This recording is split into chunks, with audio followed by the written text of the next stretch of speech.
Hello दोस्तों, स्वागत है आप सभी का। आज हम बेन आरेख पढ़ेंगे। जो आज हम स्पेशल टेट के लिए वीडियो बना रहे हैं, टेट के स्टूडेंटों के लिए। तो इसमें कह रहा है कि in case in A class of 60 student 30 students speak only English, 20% speak only Hindi and the remaining student can speak both. Find out how many student can speak Hindi. 60 विद्यार्थियों की एक क्लास में 30% छात्र केवल अंग्रेजी बोलते हैं, 20% केवल हिंदी बोलते हैं और बाकी छात्र दोनों बोल सकते हैं। ज्ञात करो कि कितने छात्र हिंदी बोल सकते हैं।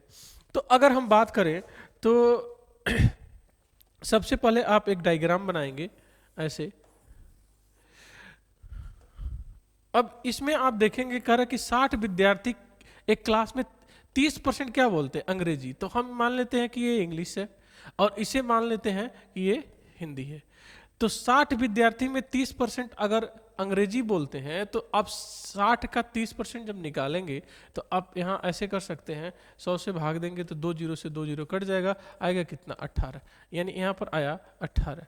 कह कि 20% केवल हिंदी बोलते हैं। तो 60 विद्यार्थियों में से 20%, तो 60 विद्यार्थियों में से 20% आप ऐसे निकालते हैं तो 2 जीरो से 2 जीरो कैंसिल हो जाएगा, तो यानी आएगा कितना? 12। कह कि बाकी छात्र ना दोनों भाषाएं बोल सकते हैं। यानी बाकी बचे कितने? 18 ये हो गए, 12 ये हो गए, तो 30 बचे 60 में से। तो 30 स्टूडेंट ऐसे हैं जो दोनों भाषाएं बोल सकते हैं, यानी हिंदी भी बोल सकते हैं और इंग्लिश भी बोल सकते हैं। तो यहाँ पर ऐसा क्वेश्चन आपसे पूछा जाए कि हिंदी बोलने वाले कितने स्टूडेंट हैं, तो आप कहेंगे कि ये टोटल लोग हिंदी बोल सकते हैं। लेकिन आपसे ये पूछा जाए कि केवल हिंदी बोलने वाले कितने हैं, तो सिर्फ 12 हैं जो सिर्फ हिंदी बोल सकते हैं। लेकिन अगर हिंदी बोलने वालों की संख्या देखी जाए तो 30A और 12A यानी 42 स्टूडेंट ऐसे हैं जो हिंदी बोल सकते हैं।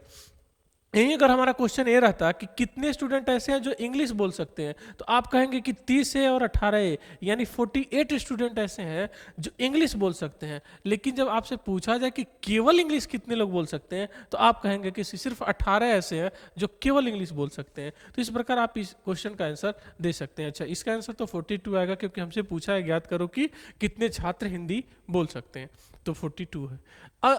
दूसरे क्वेश्चन, एक क्वेश्चन और इसी पैटर्न पर करते हैं। देखिए आपके सामने ये है कि कह रहा है कि in examination 65% student passed mathematics और 48% student pass in physics and 30% student pass both language. How many student fail in both?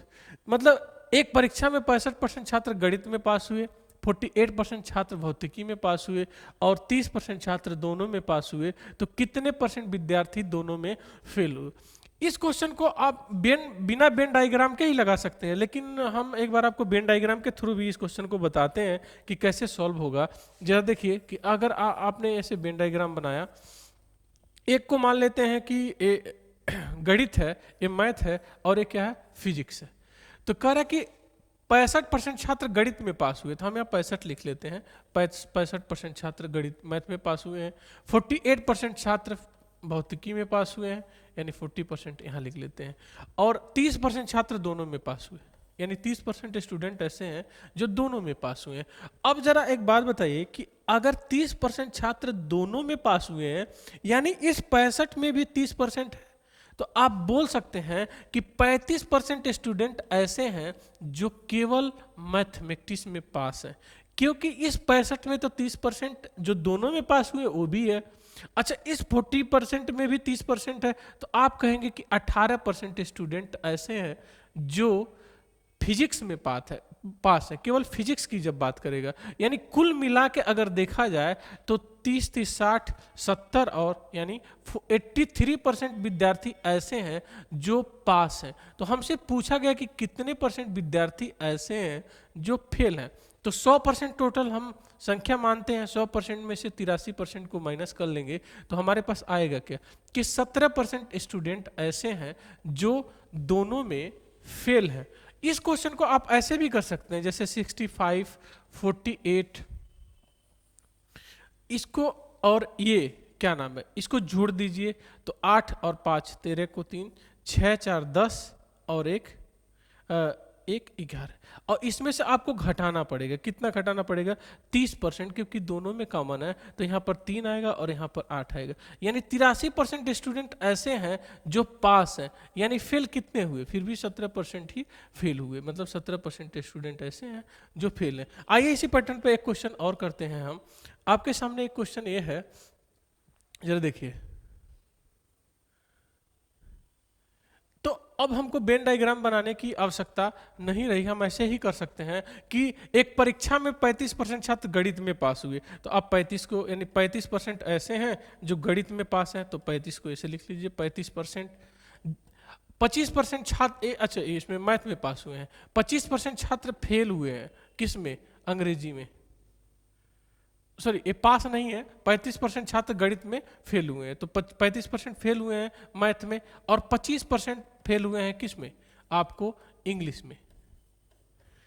तो अगर 10% छात्र दोनों में फेल हुए हों, तो अब जरा देखिए, अब 5 मिलके 10 हो जाएगा, 3 2 5 और 1 6, यानी 60% ऐसे हैं मैथ में पास हैं, इंग्लिश में पास, लेकिन 10% दोनों में क्या हो गया, कॉमन हो गया, तो इसमें से 10 क्या करेंगे, माइनस कर लेंगे, यानी 50% स्टूडेंट ऐसे हैं जो क्या है, फेल हैं।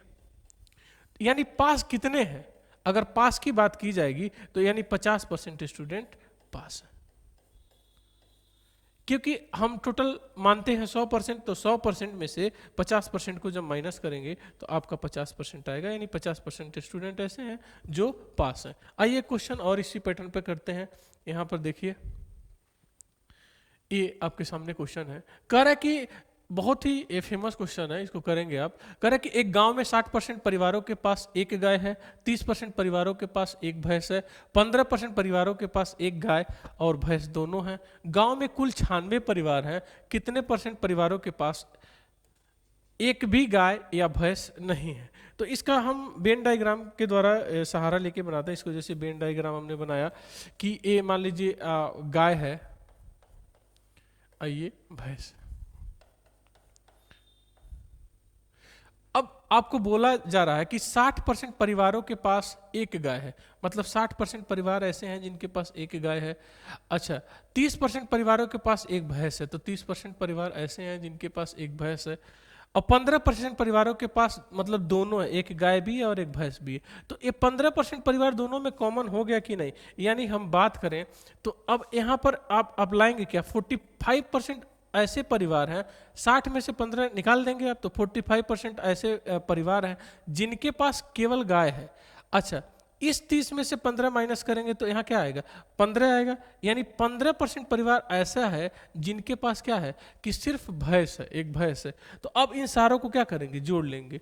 अब जब जोड़ेंगे तो 40 50 60 और 70 5 75, यानी 75% परिवार ऐसे हैं जिनके पास एक गाय है, या तो एक भैंस है, या तो दोनों है।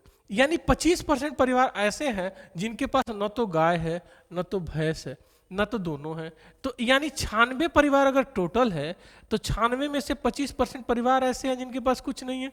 तो आप कहेंगे कि 25% हम 96 का निकालेंगे तो 25 चौको 100, यानी 4 दूना 8 और 4 चौको 16, यानी 24 परिवार, यानी 24 परिवार ऐसे हैं जिनके पास न तो गाय है न तो भैंस है। इस प्रकार दोस्तों आप सभी इस तरह के वेन डायग्राम के क्वेश्चनों को सॉल्व करेंगे, और आप और भी वीडियो देखने के लिए हमारे चैनल को जरूर सब्सक्राइब करें। Thank you.